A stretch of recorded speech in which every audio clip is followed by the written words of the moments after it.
I think it's amazing. Welcome to the Comic Binge. I am your host, Paul Herman, and today we are continuing our countdown to Superman, the movie, the movie, self-titled movie, DC Studios, whatever you want to call it. I don't know. Whatever. We're continuing our Superman monthly countdown to this very much anticipated movie, which, by the way, has a trailer that is scheduled for tomorrow to drop, which is very, very exciting. Which, if I was smarter, I'd probably delay tomorrow, but till tomorrow. But you know what? I'm not that smart, so you can't accuse me of all good things. So anyway, of course, if you haven't already, I appreciate everyone. If you went to the old subscribe button, hit that subscribe button, right? Don't you? Just say, hey, it only makes sense to do so. Appreciate everyone already has. And, we have lots of good shows to check out here, which we'll talk about shortly. But like, as we talk about today, we're talking about Superman, DC comic books, and you're like, hey, this channel seems pretty tight. I should check out some other episodes. You know what? God damn it. You're right. You should. Because look, we've got Superman. We've got tons of, this is just a small samples of the Superman books we've got here. We've got a whole playlist for the previous episodes. So we have 3 you haven't seen. Go check them out. And if you're a baller and you want to check out other episodes, well, y'all, I gotta tell you, we got other things too. We got a whole DC comic books thing to talk about as well, which I'll show you here momentarily, which is a little bit faster. Wish this was faster, but you know what? Never mind. But yeah, check us out there. Oh my God. This is the wrong one again. Let me get the right one. Sorry, y'all. Anyway, enough about me. We'll talk more about this later. So, Javi, how are we doing today, sir? I'm good. I'm optimistic for the future, at least when it comes to a certain character. And I'm still crying over the finale of Superman and Lois. So I'm like happy and bittersweet at the same time. All right. That's good. And Chris, how are we doing today, sir? Hanging it in there. Hoping for good things tomorrow. Right on. Well, today I have, as I'm waiting for the guests, I'll delay as much as I can. I secured this person last week officially, but this has been in the plans for a couple months now, to be honest. And yeah, they're gonna be on here any second. But I couldn't do For All Seasons without having a true companion of ours, right? Like, I had to think about, if I'm doing For All Seasons, I've got to bring on every single stop I can, and of course I couldn't do without Professor himself, Michael Bailey. That was my hope. It's a Christmas miracle. It is a Christmas miracle. Mr. Bailey, thank you for rejoining us on this very special occasion. Yeah, it was my pleasure. Always good talking to you guys. Yeah, it's been a while. It's been too long. I know. I think you moved recently, and you had a lot going on, so I didn't want to, trouble you too much. But then when we started this whole Superman thing, I'm like, okay, Bailey's got to get on at least 2 episodes, at least, And I'm like, I reached out to him and I said, here's a list, what would you want to do? And he's like, I got to be on for All Seasons. I'm like, done. It's done. I didn't want to tell the other guys. I wanted to keep it a surprise because these guys love you. So I was like, well, we did the Warworld saga, and we had a blast doing that. And I'm like, it only makes sense to bring, if I'm going to do one of the, I think, in my opinion, and Javi, if you want to throw up throw up some covers, that'd be great. Thank you. If I'm going to do what I think is probably a very defining work of the character, I had to bring on as many Superman experts as I can, which is you 3, basically. So I had to get Bailey on here because I think I have a lot to say about this, but I don't want to. I want to be more of the person that kind of sets you guys all up, the softballs, if you will, and questions, and trying to get into this character's head, or story's head and whatnot. But I'll give you my origin story for this a little bit. But Really quickly, I want to get a little bit of just a quick update on Mr. Bailey here. We have a new trailer coming on tomorrow for Superman movie with James Gunn, which is a whole series we're doing every month of a major Superman story leading up to the release of this movie. Michael, I wanted to know where are you at? Where's a wellness check for you on the Superman Gunn movie at this point right now?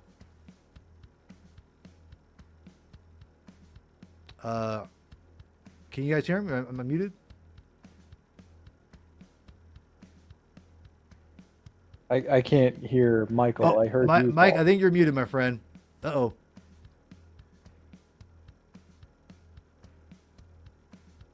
Try that Uh-oh. again. Uh-oh. We have no audio from Mr. Bailey. Uh-oh. Nothing? I think he froze. Is that just me? It might just be refreshing. Okay. Well, I think we know who's behind this. Yeah, It's Luther. clearly. We still can't. You might have to go in. You might have to go in and out, Michael. Because there you go. All right. Well, as we wait for Michael Bailey here, I'll give my a quick little thing up for me about this movie coming out. Or the trailer, I should say, coming out tomorrow. I'm very excited. I wasn't expecting the teaser of the trailer, which I think we all can agree can be obnoxious. Those wonderful teaser trailers, if you will. But I'm excited to check it out. The little teaser we got today looked fun. It looks very James Gunn-ish, if you will, already. But let's test it out here. Mr. Bailey, can we hear you? No. Anything? That's weird because Uh-oh. when he came in, he was fine. Yeah, we can hear you. Initially. Anything? Uh-oh. Factory reset. Hello. Uh-oh. Anyway, we'll wait for Michael to figure this out. We'll get him on. He came on for a second, so we'll get this figured out one way or another. But anyway, I'm excited for the trailer. I think it looks good. You two, let's quickly get this. Your guys' thoughts and excitement for tomorrow. Chris, I'll go to you first. Look, I'm anytime we are on the verge of getting the man himself back, I'm always going to be happy, particularly when it comes to a new vision. The last cinematic iteration of Superman certainly had its defenders. I don't know if I'd necessarily call myself a detractor of the DCEU conception of Superman himself as much as the things that those stories had him do, and kind of the roundabout way that it tried to install him as the heroic beacon of that world. Never had an issue with the performer, of course, but there's always something that's going to be enticing, refreshing about a new take, particularly if you're able to identify that a new take is aligned with maybe your personal philosophy on who Superman is and who he's supposed to be. And that's the guy I really feel like most of my friends in the general audience and others really don't know. I can't tell you. It was kind of weird. I got such a thrill from hearing my sister, who made fun of me relentlessly as a kid for being into comics and comics-based media, when she said, that Batman movie that came out, I watched it, and I never really saw him that way before. I kind of see how cool he is now. And Superman needs that. Superman is long overdue for a representation and a vision that is evocative of the best stories that we've been reading really for the entirety of what is the modern age of comics. We haven't really gotten that on film. So, but also too, there's a lot of expectation that comes with that. And I want the movie just to speak for itself. Yeah. So am I anxious to see what the first little taste is going to look like? Absolutely. But I'm looking forward to it as well. All right. Bailey, are we volumized now? Can you hear me? We can. Yes. There we go. Okay, very good. All right. Wellness check. Yeah. Where we at on this movie? Wellness check. The thing you didn't hear was me joking and saying there's a Superman trailer tomorrow. I hadn't heard. It's not like it didn't blow up on my social media like all week long. I'm in a very similar position to Chris, which isn't surprising because Chris and I see eye to eye on Superman a lot. I the when we got the poster, which is in the middle of the screen right now, the thing that I thought my first initial reaction to it was, if you look at Superman Returns and you look at Man of Steel, the initial posters that we got from there, his head is down, he's in shadow, especially the Man of Steel poster was very muted. This is a very colorful poster, and he's looking up. Now, that isn't to say that other posters from Superman Returns and Man of Steel didn't have something like that. But this is the first poster. This is their opening salvo, and it's kind of weird that those posters for Returns and Man of Steel tended to reflect my opinions of those films. And it's just like I like parts of them, but overall, I can't say that I love either one. This movie has filled me with joy all year. Everything that's come out about it, I've looked at and thought, okay, this is really good. It's killed me because I haven't moved quite yet. I was trying to, but it didn't work out the way we wanted it to. But it killed me that for key moments, I was 10 minutes away from where they were filming. And that just broke me as a human being and a Superman fan, that I knew they were literally if I go down the street and turn a road, there's the studio. It's really strange. But I think that this film has the potential to be the Superman film that both Warner Brothers and I think the fandom at large, not segments of the fandom, but the fandom at large, and more importantly, the general public has been wanting since the beginning of this century. Which sounds like a really weird thing to say, but for those of us that remember living through the early 2000s and all the rumors leading up to Superman Returns, it was a time.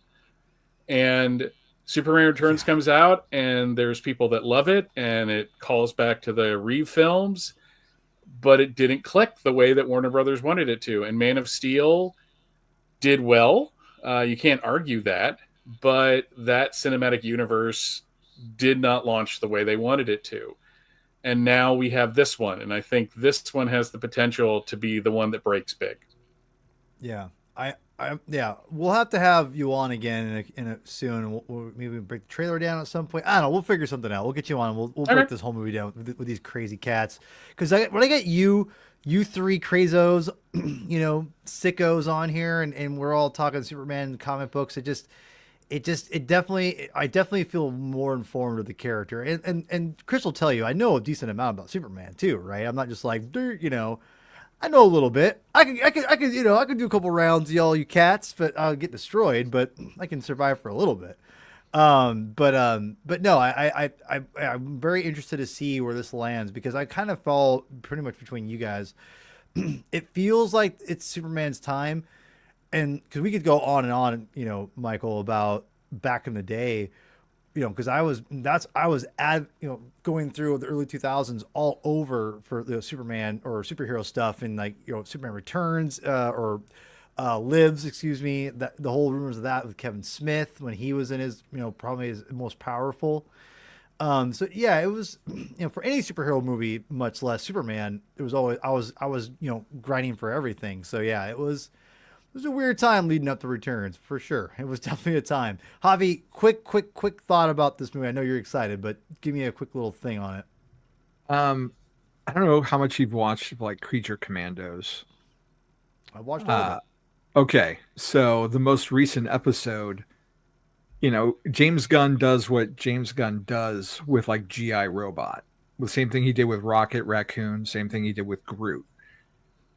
If that guy can do what he did for those characters with Superman, this should be an all-timer.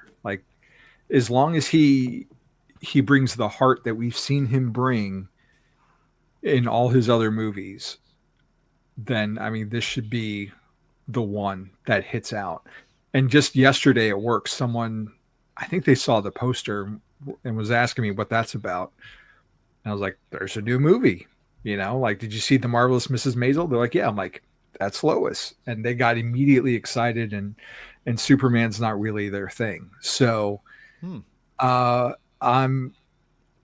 can't wait for tomorrow morning and just to watch this thing on repeat nonstop. So it's been a good month to be a Superman fan, between this and like I mentioned at the top of the show, just the all too soon ending of Superman and Lois, which I still can't even quantify what the ending of that show did to me. And this movie's got a high bar to reach for me based on that show. But I think that if anyone's going to do it, it's going to be James Gunn. And just the look of the 30 seconds we got from the teaser of the teaser, which I absolutely hate that that's a thing now, but it's not going away.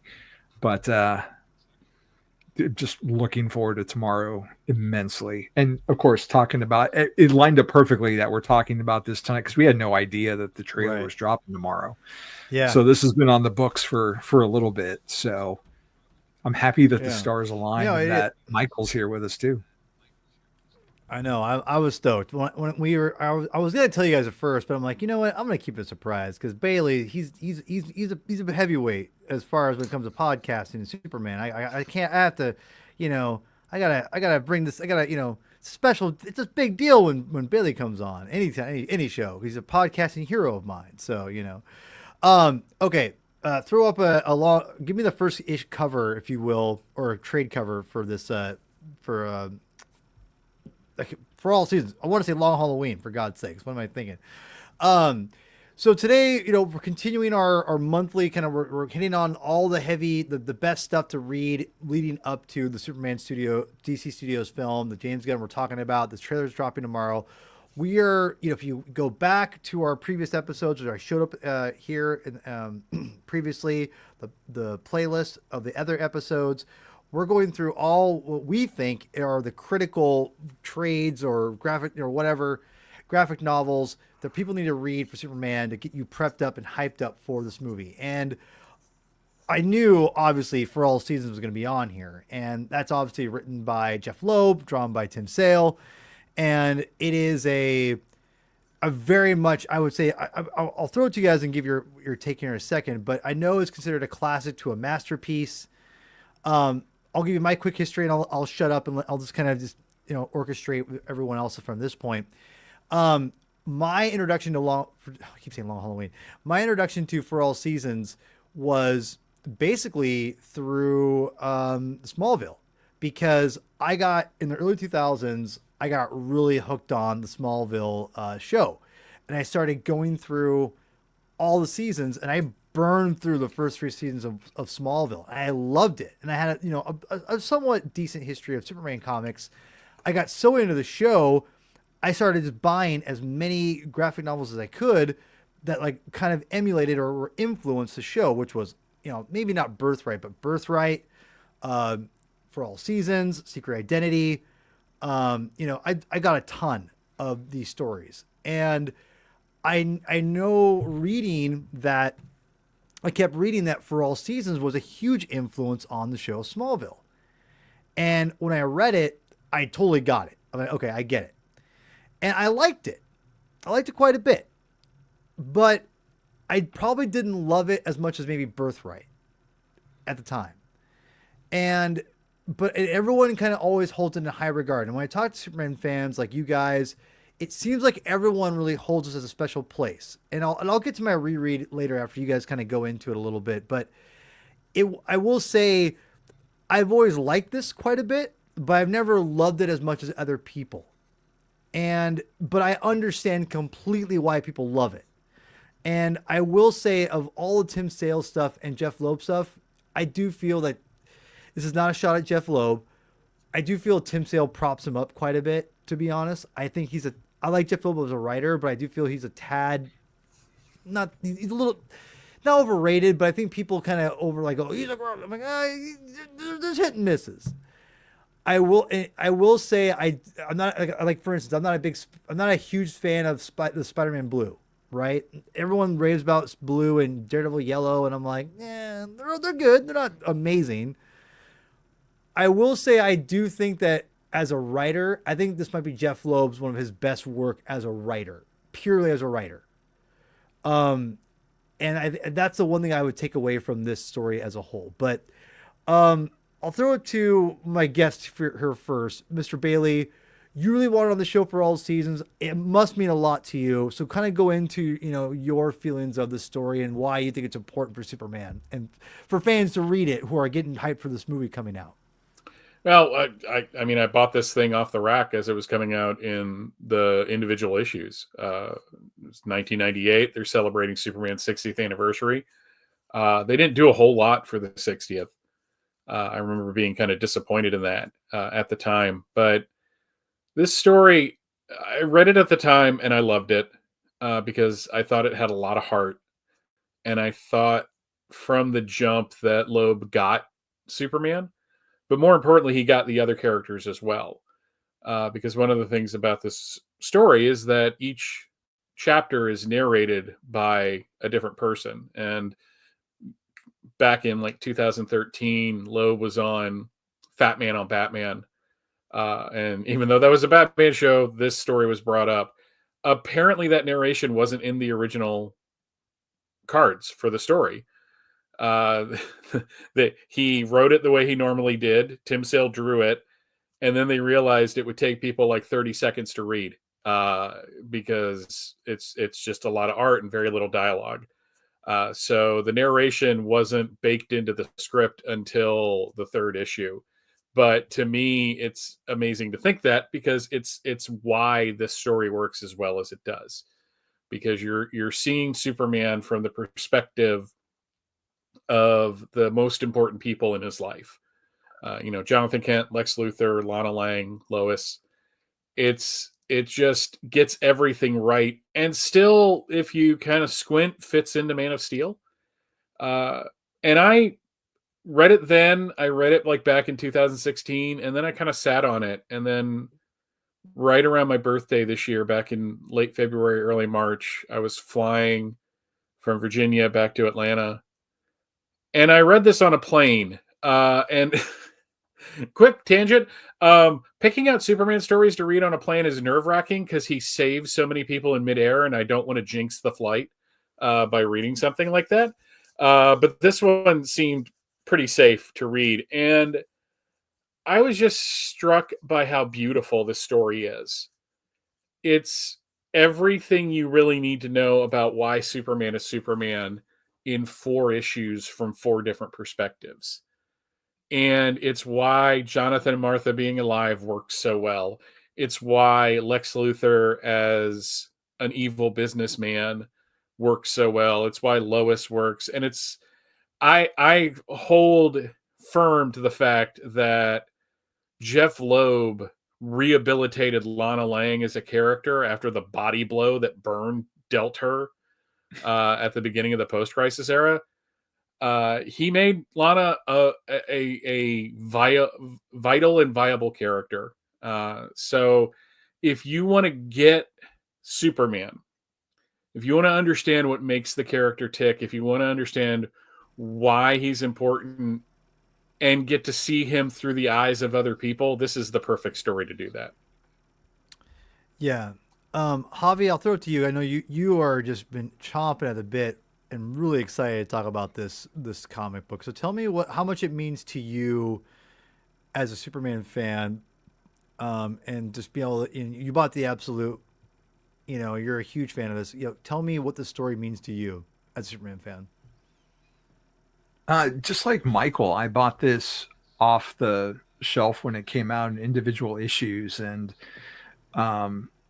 that was primarily because of, I was reading the Superman books at the time too.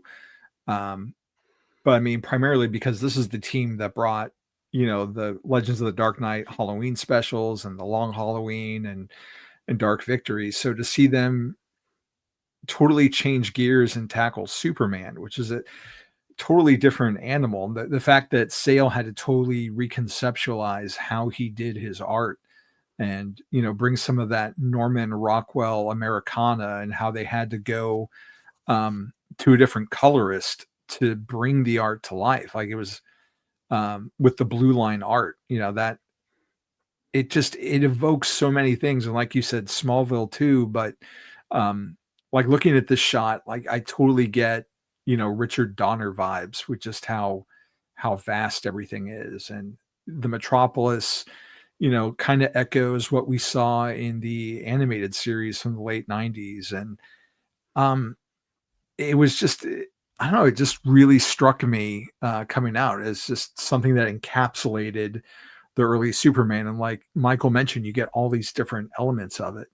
And the one of the hardcovers was the last thing I got my son from our old local comic shop in another state. Like I ordered it through the mail because he was going to be closing, and I got that for my son and gifted it to him. And then when they announced the Absolute, which is amazing, and I want to rip off the cover just to hang it on the wall because it's so spectacular, and the textures on it. And there's a good week if you go through our text between me, Chris, and Paul, we were just like, you gotta buy this thing, it's amazing. And me sending Paul nonstop pictures of like the special features and the interiors. And I don't, there's just something about it that just resonates. It brings out the humanity of the character in a way we don't always necessarily think about, and it added new elements to it. And it's one of those things that you can just give to anybody and they can get it. As much as I liked Burns' Man of Steel when I was younger, like it doesn't, we talked about this on other shows, like it doesn't quite read like a complete story. It's more like little vignettes to like kind of fill in some gaps. The purpose of that is different. And, here, like you get to see these different perspectives, and it's just more concise. It's an easy read. Like most recently, I put on like the Superman and Lois soundtrack as I read it, and it plays so brilliantly. And it helps too that, we get moments of how he cares for everybody. And we even get homages of this book in the show. And it just strikes a chord, man, in a way that a lot of other things haven't for me from this team, which is saying something because they've done a lot of great books together. But the more I read this, the more this might be my favorite of their works. So. Yeah, one thing I want to say that you touched on before I throw it to Chris here is that this is a comic book that I feel you could give to anybody, and that has remote interest in either comic books or the character. And I feel like they would read this and really grasp and enjoy what they're getting, because it's not an action-packed story necessarily. And that's the one thing of the reread that I was really impressed with, was that I feel like the humanity is so well written that Loeb probably captures Clark's, I think, at least in my opinion, guys, over the Superman comics I have read, and I've read a decent amount. I feel like he really gets into Clark's head and in the heart of what makes him such a compelling, interesting character, and why, and not only that, but why he would be doing the things he does, in the amount of time that he's given, and you really get, I think the essence of that, and I think that's one thing I thought Mark Waid did a good job of in Birthright, and but he was also playing up to like the superhero like action pack level, right? So he had to always keep the pace moving, whereas Loeb, he settles in the emotion and in the heart, and he really makes you feel what Clark is feeling. And I think that's really hard to do, because what do people always say about Superman? He's so unrelatable. He's so powerful. Blah blah blah blah. Blah. You know, it's a constant complaint. In this, you see his power, but you see his vulnerability outright, and where his compromise is, and where he struggles in. And I think that to me is an undervalued aspect of the character that we all know, but I think that as a regular average fan could read this and go, oh, I get it now a little bit better. You know, I mean, people can think Superman's boring. You can't change their mind, whatever, sure. But if they are like, he's too the whole argument of he's too powerful, I feel like when you read this, you understand the value of the character a lot more. Chris, as one of my best friends and as someone who has always championed, and you didn't need to champion Superman for me, but you were always talking about how much the character meant to you, and is like, you know, just kind of, you helped me see Man of Steel better than I remember. We talked about it. I remember the weekend it came out, right? And you talked about how, you know, I had some issues with some things, and you had some issues with some things, but you kind of explained Superman to me, I remember, better than anyone. And you really got me to buy into the movie a lot more because of what you told me about Superman, and it's how much I kind of just believed in the character.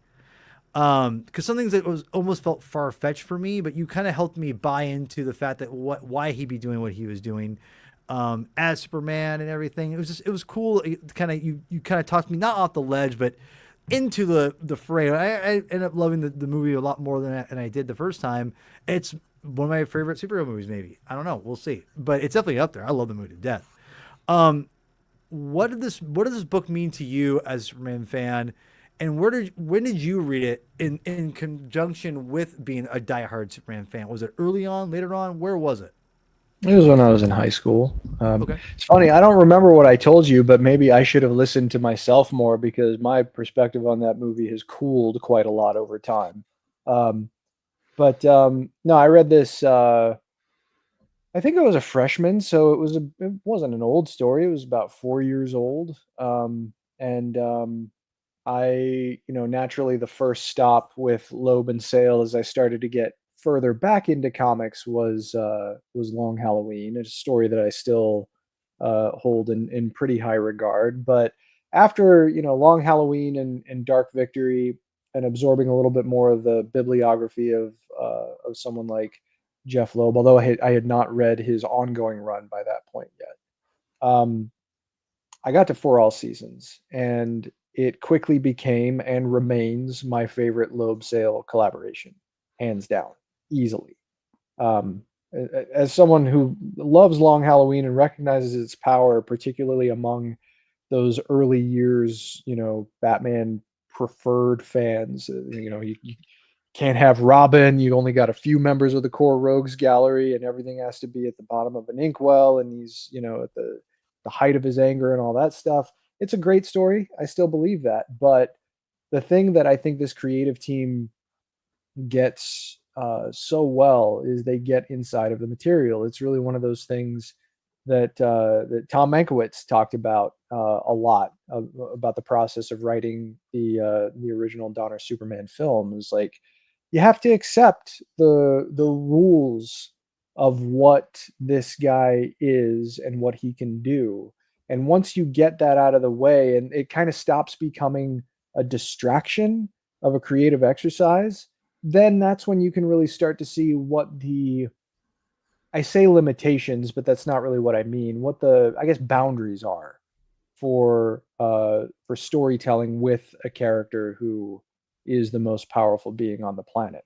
And the thing that I continuously love about For All Seasons, the thing that continuously resonates with me every single time I read it, and you alluded to it a little bit, Paul, was that this is a story that accepts the rules of everything that he can do, but it's not about what he can do. It's about what he can't do. It's about what his limitations are and how in touch he is with his own humanity, despite the fact that there is no first-person narration from Superman himself, or from Clark himself, I should say more appropriately. But still, the connection to the human race, his camaraderie with his friends, with his family, but also with the people that he wants to protect, comes through this story virtually at every single page, at every single moment. You really feel the humanity of Superman that is so often overlooked. You know, yes, there are plenty of instances where the secular messiah concept of Superman can come through the storytelling, and that's fine for a while, but you know, we got a glimpse of that in some elements of his TV appearances. But then, you know, '06, 13, 16, they started beating us over the head with it far too much. And the result was we got away from just how human he really is. And I mean, it sounds kind of oxymoronic, but he's probably the most human uh, being that exists because of his innate ability to connect with people. But by focusing on those limitations, you also have much higher potential for person to person drama.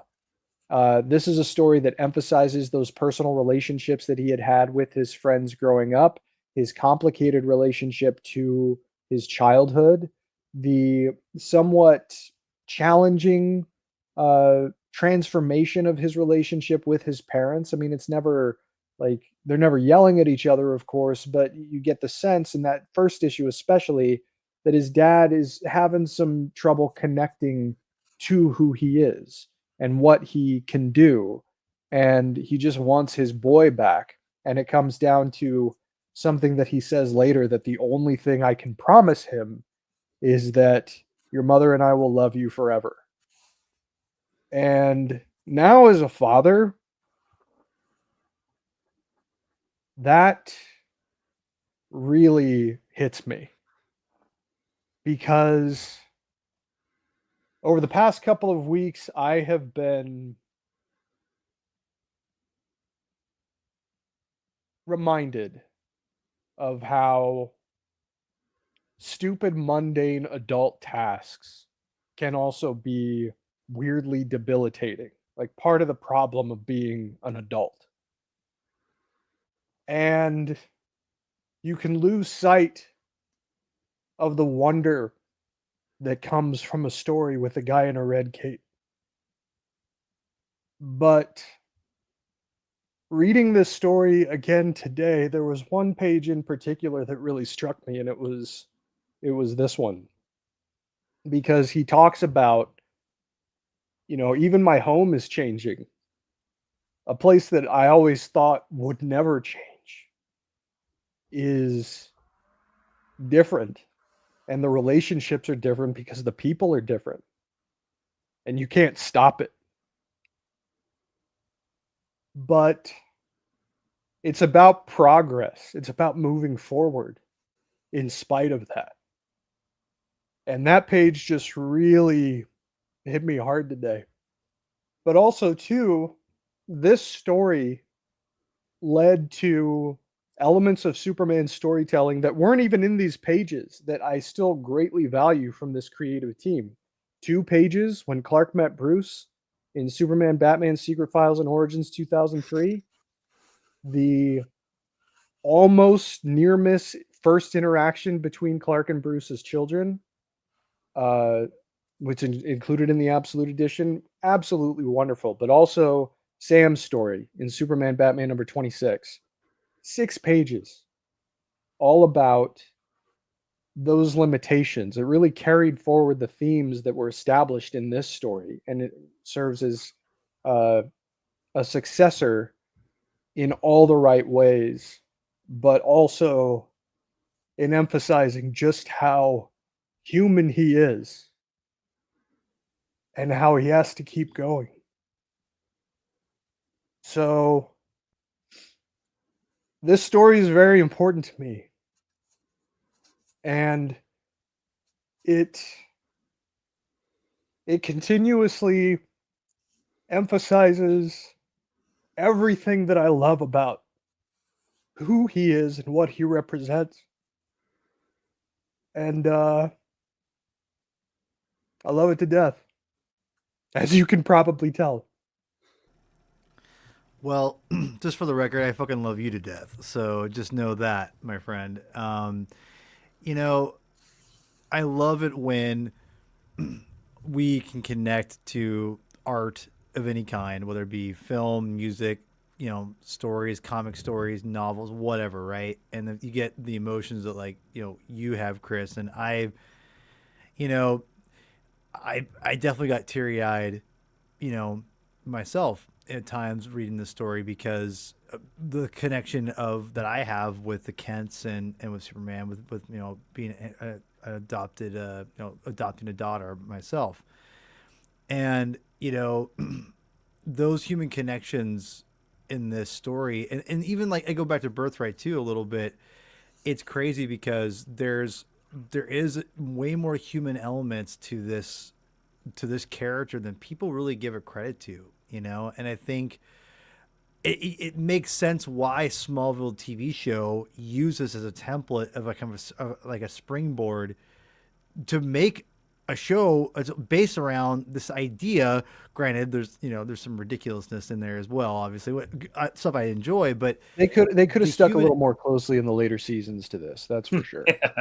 well, I think we can all agree to that. I stopped watching after season 5. What's like yeah, they got like yeah, it got a little crazy there. But that all being said, I love the emotion you're giving because there are a lot of elements here that you talked about how Clark is struggling with growing up and becoming a man, but but not losing who he is, right? And he's kind of he's become he has to figure out what that is, and that and like there's a change, and I feel like that's not an abnormal change. And Javi, I'm curious, even to an extent, our kids are young, but your kids are older.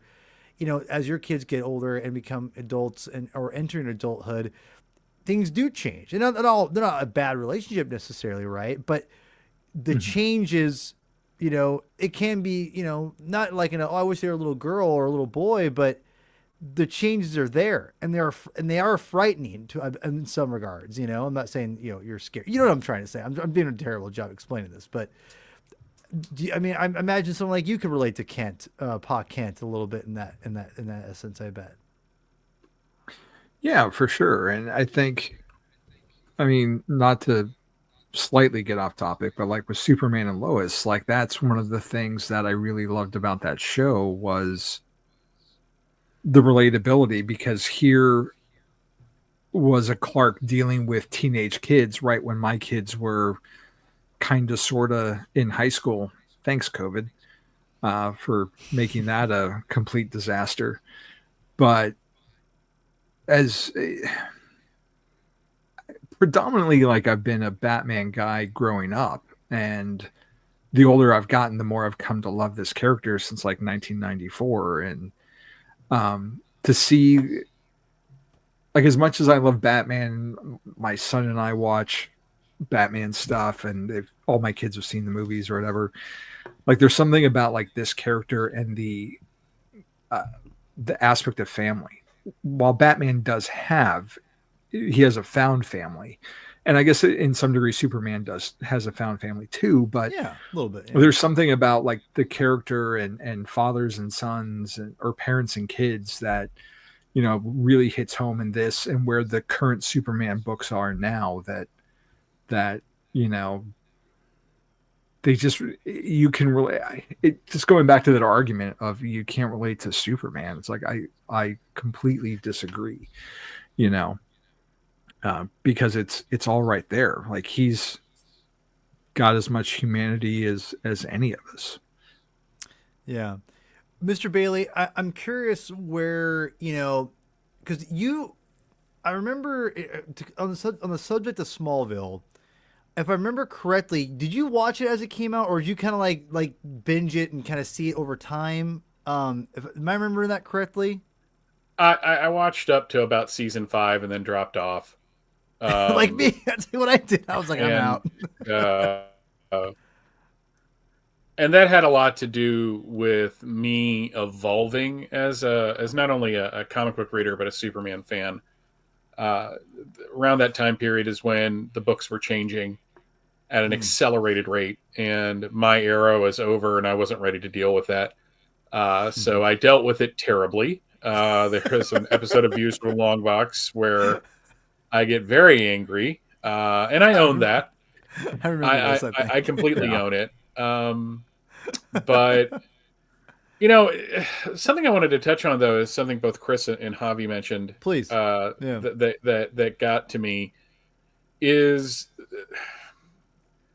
I've recently in the past like year or two come to this realization that there is no, and I'm going to keep using this term, platonic ideal of Superman. There is no one version that is the perfect version that all others can be judged against. All versions of Superman are just a variation on the creation of Jerry Siegel and Joe Shuster back in 1938. Right.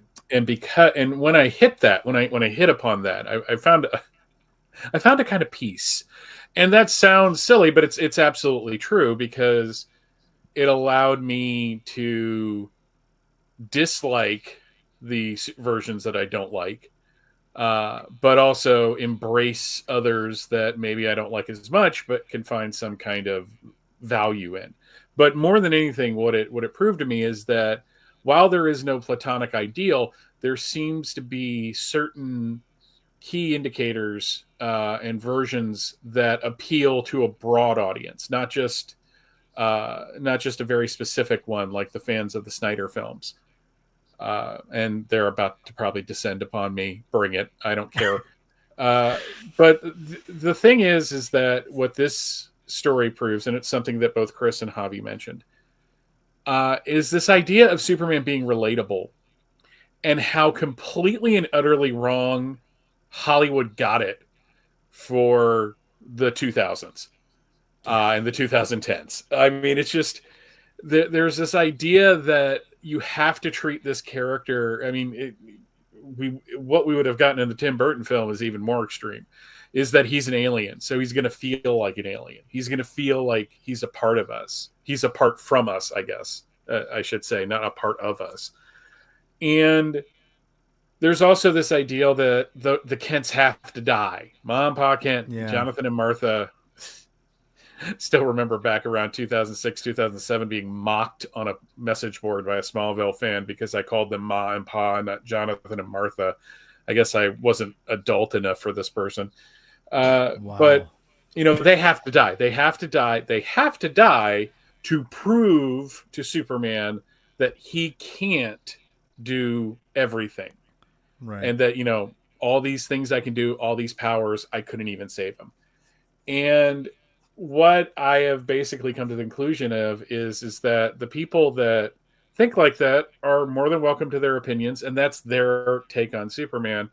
But to me, the idea that this character isn't relatable speaks more to the person saying that he's not relatable than to Superman. Mhm. Because to me, what it says is that person cannot accept the idea of a person, of a being of great power who would use that power selflessly. And more to the point, you can teach Superman loss, you can teach Clark loss without killing his parents. And I know there are certain people that think that having Ma and Pa Kent alive infantilizes, that's how you pronounce that word, infantilizes the character. And that, you know, if he has them as an adult, he never really grows up. But I think it's just like, all of that is just completely wrong-headed. This character is, when done right, this character is somebody that, as Jeph Loeb has said, if he has a weakness, is that he can't do more. And he probably feels more a part of humanity than just about anybody else, much like a lot of immigrants who come into a country and kind of adopt the mores and social gleanings of how that country works. It's like some people who came to America wanted to be the ultimate Americans. And I think that's kind of what Superman is. Superman was raised by these two people. And to be fair, in his history, that's relatively new. It's only about half of his existence that this has been a thing. But where the what mom pa represent to creating Superman was as important as it is. But he was raised by these two very salt of the earth people, and because of their teachings, decided that he had to use his powers to help people. And this is the first issue of this series is the perfect encapsulation of that. And through the course of the series, he almost wants to come home. He doesn't almost, sorry. He wants to come home because he feels like he can't do it. And if that isn't a relatable thing, if that doesn't make you look at this character and go, "Oh, wow, I've been there too," I don't know what the hell you're talking about. And it just frustrates me. It's like, these people, these edgelords that are just like, well, it happened to me the other day. It's just like, well, Superman's stupid because he's too powerful. And it's just like, Chris said it. It's not what he can do. It's what he can't do. And that's what you focus on. And that's what Superman and Lois focused on. If you can't relate to what that Clark Kent was going through, even if you're not a parent, just as a husband, if you can't, because I don't have kids, but I watched Superman and Lois, and I felt very strongly, especially in season 3, which was probably the most, where every episode they chose violence within 3 minutes. It was amazing. I'd be sitting in the break room watching it and bursting into tears. Thank God I was alone, because that would have been hard to explain. But it's just, the whole thing that he's not relatable just bugs me. It almost makes me angry, because it's just wrong. It's just so wrong. And the people that don't understand that and can't wrap their minds around it, and they try to make him relatable by making him an outsider, completely miss the point of what Superman is, or what he has become, at least. Yeah. Well, here's another reason why those criticisms are bullshit. All right. Because when someone has to go through like a serious loss, and I hate to use Batman as a punching bag, but he's the one who's always held to, like, he can take it. You're right.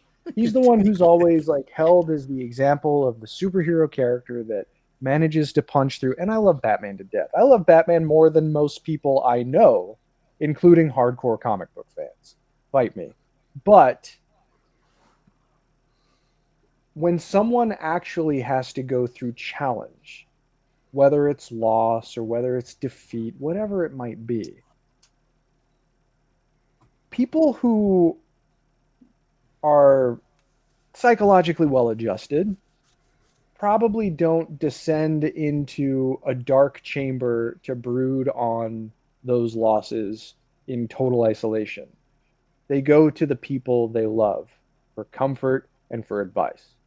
That's one of the most, I think, universal elements of the human experience. Now, there are different people play those roles for different individuals, right? But there is universality in this idea of needing that connection in order to try and push ahead and forge ahead, to recover from something that is devastating or debilitating. And that's what Clark does. He doesn't descend, he doesn't retreat, he embraces, because he knows that's the way forward, that's the way you truly recover, and that's how you can keep fighting another day for truth, justice, and the American way, and a better tomorrow. That's how you get through those things.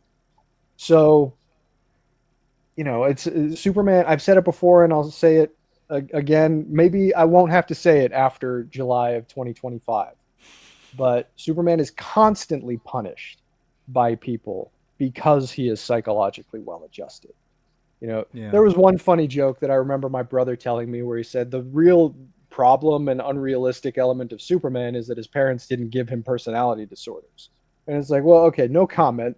But in any event, there is a great deal, I think, of reality in seeing how he tries to recover from something that that is really difficult to try and come back from.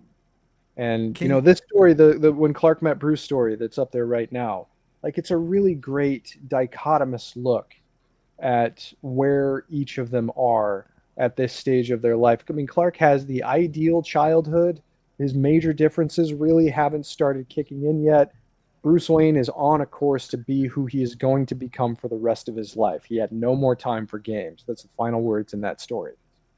And seeing that difference in perspective, I'm not saying that one is better than the other, but to deny the universality of the human experience that Superman is so much better at representing misses something severely important to who he is and what he's about. you could have always just told your brother, say, you know what you need? Supreme power. Let me get you a copy of that. Okay, and you guys, And I that have the might, same parents too. I yeah, don't know. I'm just saying, like, to give him supreme power, maybe it might make change his mind a little bit and whatever. So, um, a couple things. I want to kind of force you guys to pick one, and I'll get you guys thinking. I'll kind of set us up here, but I want you, before we head out, I want you all to pick one season that is your favorite from the story. Okay. Um, and I'll kind of go in my little diatribe here, and I'll kind of set us up. First of all, Javi, you throw up the Superman from the movie come out, the poster, please. Really quickly, we're talking about Superman. Maybe in the future connecting to an audience, and I think when we've talked about this a lot, Chris, and how I never thought Captain America would ever connect to a mainstream audience ever without being either a joke or just kind of like this kind of stick up his butt character and whatever. And lo and behold, Captain America is maybe one of the most maybe it's cooled off a little bit, but I mean he's one of the most popular superheroes out there now. And it helps when you have a great actor like Chris Evans portraying him, but I mean, let's be real, the characterization is, I never thought people would connect to it. And I think there are elements of Henry Cavill's personality and charisma and characterization a little bit in the Man of Steel movie and the other movies, perhaps, but it never went full into what we got here. If you throw up for me, Javi, it never went into this territory. And I think that's the one thing I have a lot of faith in James Gunn, is that he knows and can read for all seasons, and he knows this is the key. If Captain America can connect to a general audience as well as he has, Superman will have no problem, because they have very similar ideals and characteristics, because they are wholesome, not they completely wholesome, but mostly wholesome, good people that anyone can get behind, whether you're the most hardened person or the sweetest person. And I think For All Seasons really gets that to the core. And to set up everyone as we kind of wrap up here, I was thinking as I was reading this, I enjoyed this comic a lot more the second time around, I would say. I liked it the first time. The second time, I really understood it. And I think it was Eric who made a comment. Someone in there made a comment about how as they get older, they kind of understand more of, yes, I agree. They understand and like Superman better as they get older. And I think that's valid to say, to be honest, because Superman, there is something that's, I think, inherently mature about Superman that you kind of have, like, you won't really appreciate, understand until as you get a little bit older and know how valuable those characteristics and traits are as you get older. The one thing I will say, as I reread this, and I enjoyed it. I read the fourth one, the fourth season, winner, wasn't for a couple days ago, and I had read all of it up until then. I wanted to save the last part just for to keep it fresh, and maybe that's why I'm going to say this, but I really took to the Lana Lang story a lot, to her narration, and I really enjoyed Like I love this. I love the interactions between Lana and Clark. It felt I'll be honest, and I'm curious what you guys all say to this, but it felt the most human. It felt the most natural like conversation of Superman I've read in a long time, maybe ever, in my opinion. It just felt very natural and just so fluid. It came alive to me a lot more.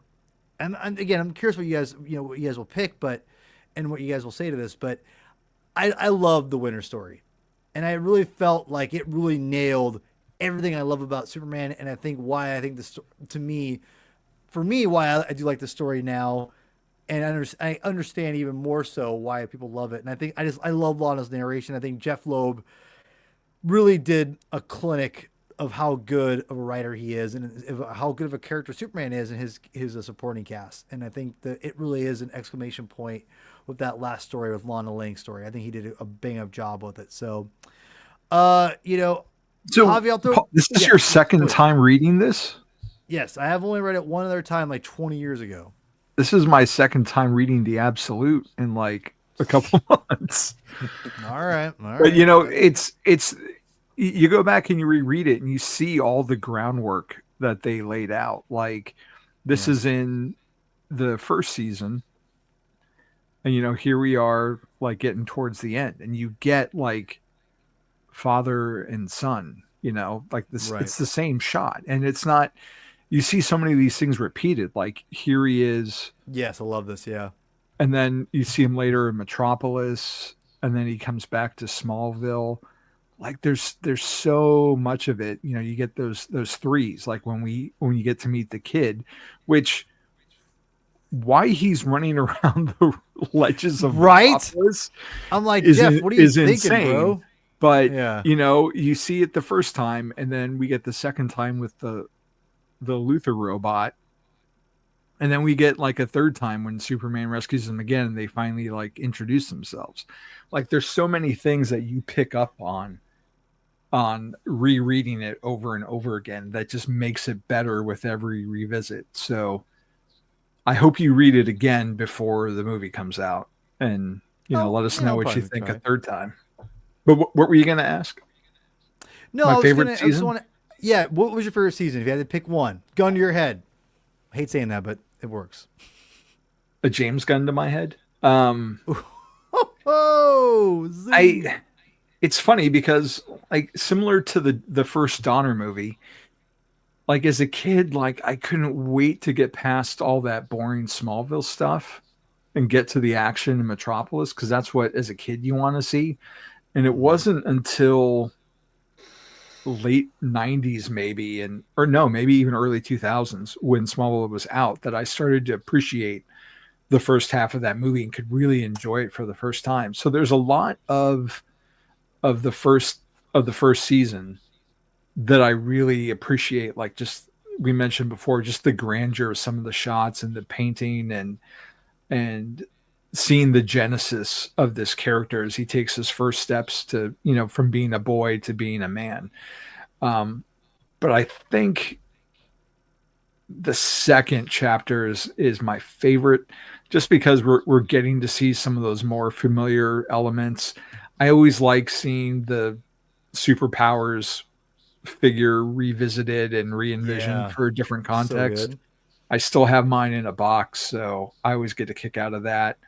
And just Lois Lane is one of my favorite fictional characters. So to get a story from her perspective and how she views this person who's mysteriously appeared out of nowhere, and what he means, not just to her, but like to the world at large. Like, I think that's the perspective I enjoyed seeing the most. Although you raise a really good point, Paul, about Lana and how, and that relationship that they have. And it like Clark's isn't there yet with Lois at this point in the story. So like, you know, but like Lana's and Clark's is starting to wane just a little bit, but they're always there for each other. As good lifelong friends are. So I'm going to go with chapter 2, and then chapter 4 is just underneath it. There you go. There you go. All right, Mr. Bailey, I'm very curious. James Gunn to your head. I'm gonna keep using it. Which is your favorite season? It's funny because it's changed over the years. Okay. For a number of years, it was the second one.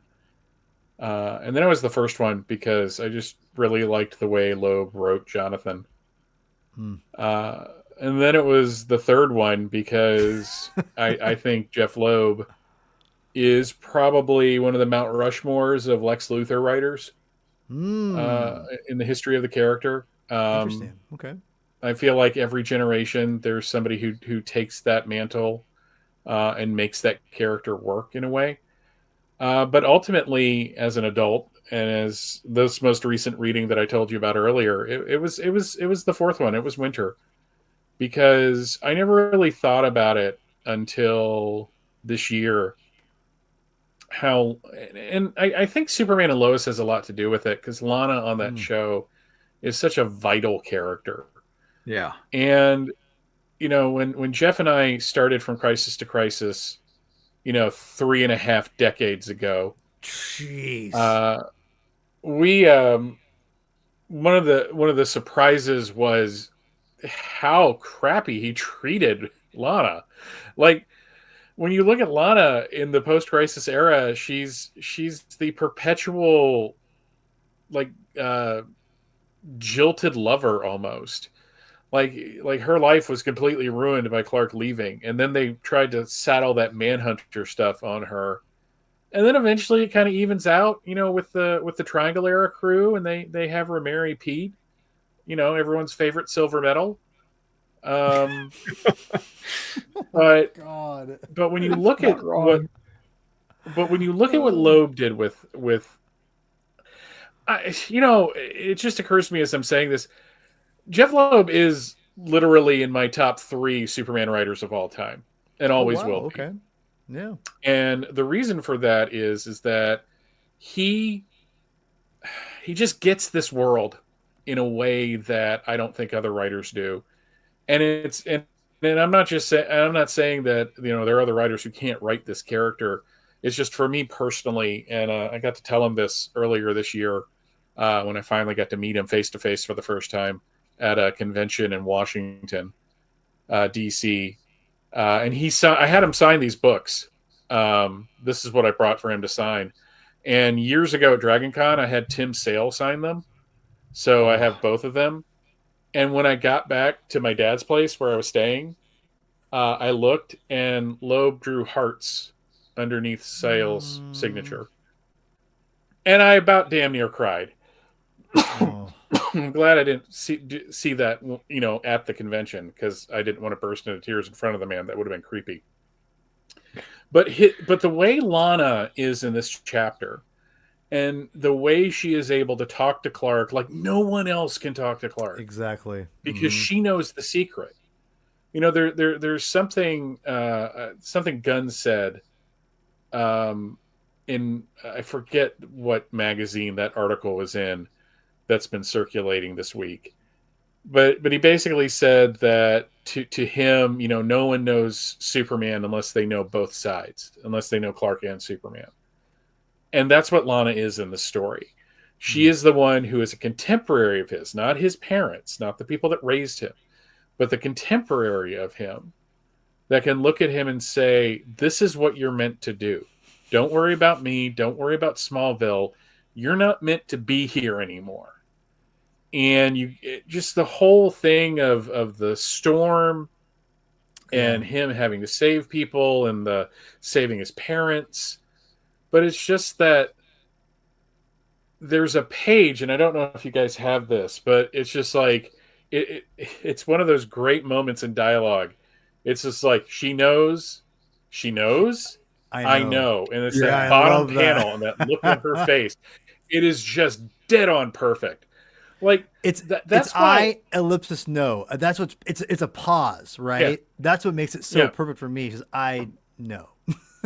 and it's why this story is so important to me is that final chapter because Hmm. it's where everything falls in place for Clark that he has a destiny beyond Smallville. He suffered a setback. Lex Luthor set him up good. And he hurt him in the only way that he could by basically making him feel like he's responsible for the death of this woman, who has one of the most 90s tastic costumes, which was fascinating to see. I mean, just...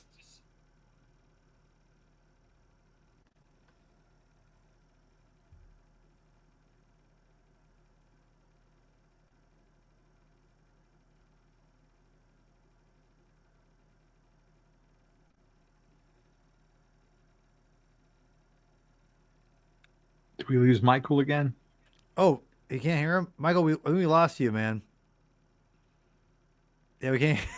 Oh no. Sorry, man. Uh-oh. That's weird. Uh-oh. Yeah, he was just... Did Did you hear him? Nope. We still can't hear you. Oh man, he was on a roll. God damn. Oh, No, no. Here. damn Well, it. we can have Michael have the last word. Either way, he's a guest, so we'll let him get back. Chris, while we're waiting for Michael to get back here, we'll give him the last laugh before we leave. Favorite season? Probably spring, just because as much as the end, I think Michael said it really well, as much as the end shows things falling into place for Clark for the rest of his life, spring sets everything up, you know.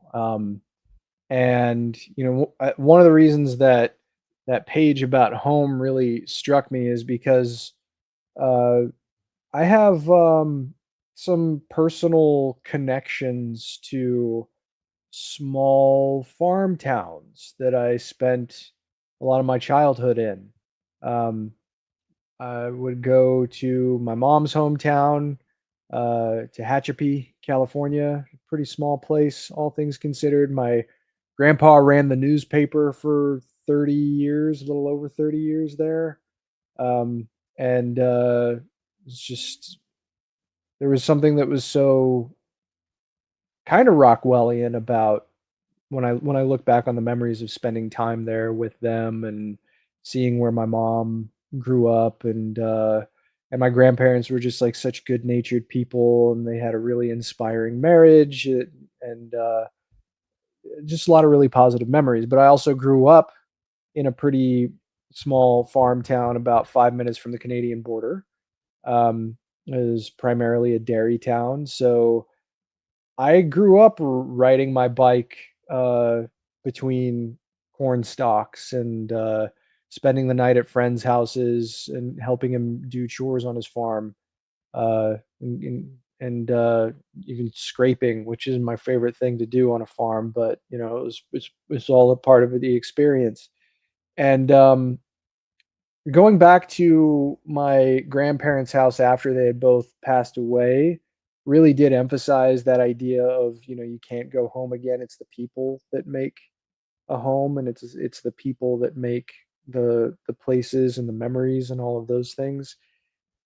And seeing in that first issue how well Loeb and Sale populate Smallville and how important and influential it is on the man that Clark becomes really resonated with me. And even like into the third issue, where he decides he does want to go home. I mean, there was a time in my life where I started working as a reporter in a major city, and during the holidays, I would go home to that small farm town. And it felt very much like, kind of an escape from the chaos of something like that I really sort of connected with. But Jonathan Kent in particular, and Martha, of course, the Kents have always been, to me, like a really critical differentiating factor for Superman. And it's one of the reasons why I really strongly believe that they are a critical key supporting presence in the character's life and in the character's stories in particular. Um, and that first issue just really sets up the humanity of Jonathan Kent the morality that he helped to bestow onto his son, and and just the good natured way that he grew up. And there's something very familiar about knowing everybody in the town, and calling on each other when there might be a hard time. There was more than one instance where a family friend of mine who lived pretty close to a riverbank, kind of lower on our town was kind of on a hill. She lived at the bottom of a hill, and we would get a truck full of people to drive to her place when the rains were particularly high, and just stacking sandbags to try and keep her house safe from a flood. It was like those kinds of things. I feel like For All Seasons really captures that. So that's like a personal connection to it. But as far as just like Superman goes, that's the thing that really kind of tees up just how human this guy is. And that's why, one of the reasons why I love this character as much as I do. And Paul, you talked a little bit about like Captain America breaking through. I feel like we went through that period where anti-heroes were just like the it thing of the day. And I feel like we're moving away from that. Honestly, it feels like the momentum is there, because honestly, reading or watching stories about bitter people dealing with a bitter world can only take you so far. I love the stories that tell us about maybe there is a bitter world, but if someone manages to overcome that and come out better on the other side of those experiences, that is the human experience. And that is Superman's experience. And it's more interesting to me, frankly, than watching yet another story about a broken hero getting beaten down by the circumstances of the world, as opposed to the story of someone who takes everything the world throws at him and still manages to come out the world's greatest hero. That to me is way more interesting. And I think that's really well emphasized in Superman For All Seasons. To your point, Chris, starting with the Superman and Lois finale, and now the poster reveal and the teaser from the teaser trailer, I can't remember the last time I saw so much positivity on social media for any property like this. Like, my timeline has been like 99% positive of reactions for these things, which just has blown me away this week, because that hasn't been my experience, especially over the last year or two. There's always someone criticizing something or tearing something down, and I know those people are out there for this, but I've been fortunate enough that I haven't seen any of that. So to your point, like, it feels like people are really ready to embrace, this type of movie, hopefully. Yeah. I mean, we'll see come July. Yeah. Mr. Bailey, I'm going to hand it to you right now. You'll have the last word, and we'll start wrapping up. What were you kind of ending on here? Uh-oh. No. It's still I got the art. It's there. There it is. I know. Oh, it's so good. I'm sorry, Michael. I don't know. Oh man. Oh, I'm sorry. Well, we can try again here as we wrap up. In any event, your presence with us is greatly appreciated. Oh, so it's immensely making the time, my friend. It's incredible. I need to have you on more often. I fear of asking you to come on more, and then you being like, leave me alone, Paul. You asked me like 3 times already. I'm like, I'm sorry. I can't help it. So anyway, as Michael's trying to get his audio figured out before we head out, I do want to say I have every show we've done so far. I've done this, and I think it's pretty fun. So every time we do these episodes, a countdown to Superman the movie that's coming out in July, I do. Yes, agreed. I do a little rating, okay, pitchfork style, if you catch my drift. I do an overall rating. I do a new reader friendly rating. So I'll do new reader first. And this one's going to emulate exactly the last one. I'm going to give this a new reader-friendly rating of 10.0, which I think for all seasons can be read anytime by anyone, anytime, anywhere, and they're going to get it. I think it's a valid book to read. It's something that any non-comic book reader could enjoy and sit down and understand and get into the emotional headspace of the character, which is saying a lot when your main character is Superman. So Jeph Loeb, I think, does a great job on this story. And as my overall personal rating, at first, I would say it'd be lower than this. But I'm going to... Oh, hey, what's up, Mike? Mike, we're going to get you on here soon, I promise. I keep saying that, but I promise we'll get you on. I see you on Blue Sky, homie. I see you. Overall rating is 10.0. I probably have it more before I read it again in a 7.58 rating because I didn't connect to it as much. I didn't like it as much. But I think getting older and becoming a more emotional man as I gotten older. And again, that fourth one, the winter season was so good. I had it. Yeah, I loved it. So anyway, yeah, go check this out. I think it's new reader friendly. As we wait for Michael, we'll start wrapping up here. This has been a fun episode. I mean, every time we have Michael Bailey, Professor, on, it's amazing. But Javi, any last words and thoughts, my friend? Oh man, so many thoughts and feelings, and I'm glad that we got to finally talk about this. This has been off discussed amongst the three of us, and I'm equally honored that we got to have Michael Bailey, since he's not here to blush. I mean, the Superman from Crisis to Crisis that he and Jeffrey Taylor have done over the decades. I mean, that was like my go-to Superman podcast. That was one of the earliest podcasts I listened to. So anytime that I get to talk with him is a real pleasure and treat. So I thank you, Michael, for coming on. Paul, thank you for inviting him. And I can't wait for the conversations we're going to have in the months ahead about this. We have a lot of good stories that we're going to get to, some familiar, some maybe not so much. So that's going to be cool to talk about those with you guys. And you can just go to all the places, Blue Sky, Instagram. I'm there. Up to Speed with Wally West on YouTube. BatmanOnFilm.com, where I've got comic reviews and Batman animation podcasts and unboxings. Spidey Dude experience. I missed Ultimate Spidey Dude tonight. Zach has roasted me for it, but I haven't even had a chance to read it today. Sorry, brother. 2 issues behind. We got to get caught up. So that's me. All right, right on. Oh, well, and Nights Never Die with the Reverend Chris Clown. Got to plug that show. And just the comic binge in general. Well, yeah, of course. I mean, come on. I mean, you're in the reg, man. You, Adam, Clow.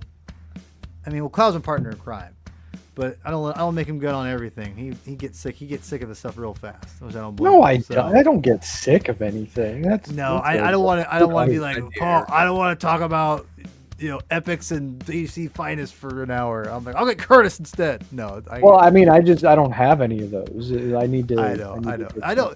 Listen, I know.